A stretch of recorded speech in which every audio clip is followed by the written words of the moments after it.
مولاي صل وسلم دائما ابدا على حبيبك خير الخلق كل من أبياتها قد أتى ستين ميعاد فرج بها كربنا يا واسع الكرم.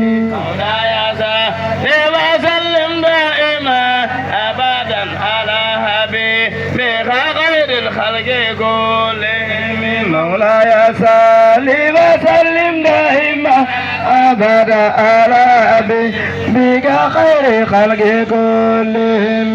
مولاي صل وسلم دائما ابدا على حبيبك خير الخلق كلهم. مولاي صل وسلم دائما أبدا على حبيبك خير خلق كلهم. مولاي صل وسلم دائما ابدا على حبيبك خير الخلق كلهم. مولاي صل وسلم دائما أبدا على